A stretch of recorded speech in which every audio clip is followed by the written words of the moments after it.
Baik, Assalamualaikum warahmatullahi wabarakatuh.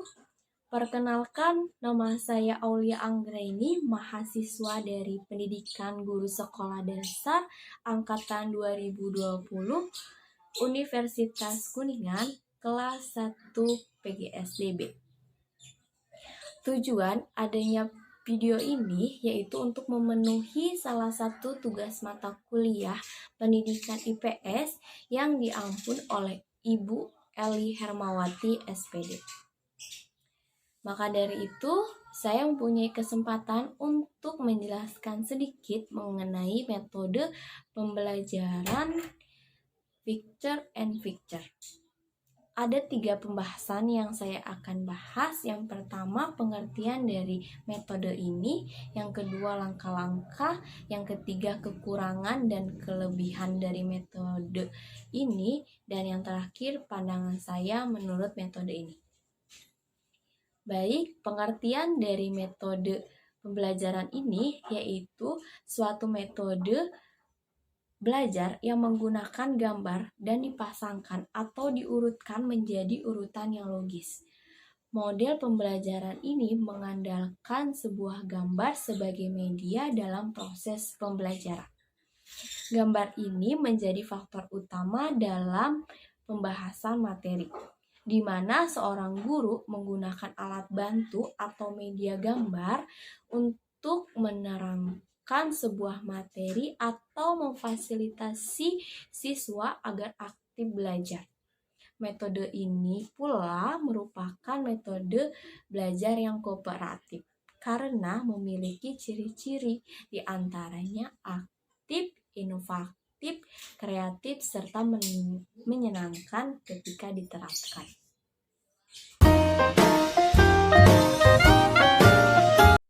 Selanjutnya, langkah-langkah dalam metode pembelajaran picture and picture.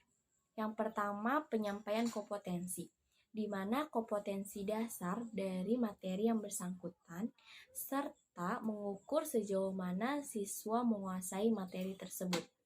Yang kedua, presentasi materi, di mana seorang guru menjelaskan mengenai materi.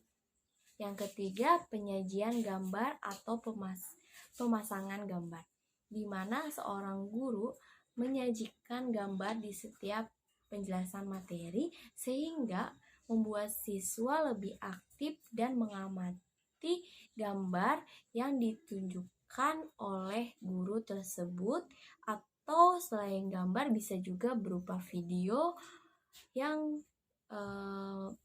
termasuk ke dalam materi tersebut.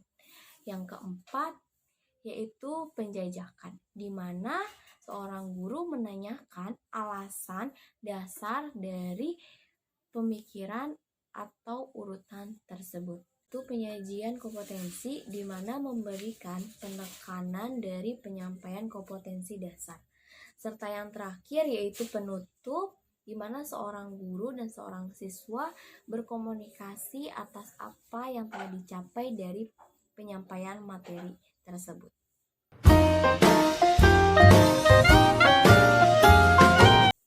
Lalu, kelebihan dari metode pembelajaran ini yaitu materi yang diajarkan lebih terarah karena pada awal pembahasan menjelaskan suatu yang dicapai dari materi tersebut. Yang kedua, siswa lebih cepat menangkap materi.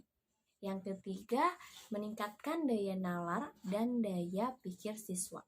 Yang keempat, meningkatkan tanggung jawab siswa. Dan yang terakhir, lebih berkesan sebab di penjelasan materi disertai dengan gambar.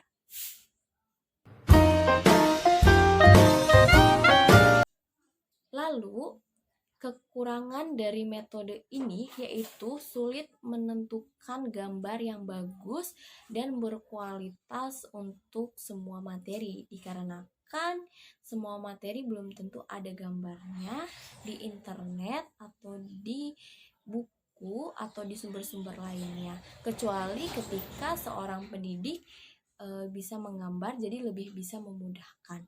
Yang kedua, tidak tersedia dana khusus yang diberikan pemerintah untuk masalah metode pembelajaran ini. Dan yang terakhir, guru dan siswa belum terbiasa dalam menggunakan metode gambar ini dikarenakan biasanya pendidik atau guru itu lebih menerapkan metode ceramah atau metode diskusi.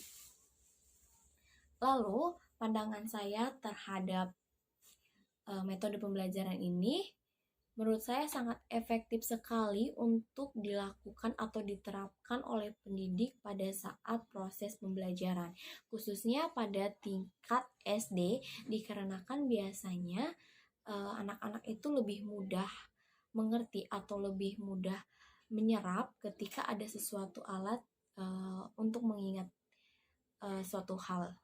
Jadi kemungkinan dengan adanya metode ini bisa membuat daya tingkat anak lebih tinggi terhadap materi.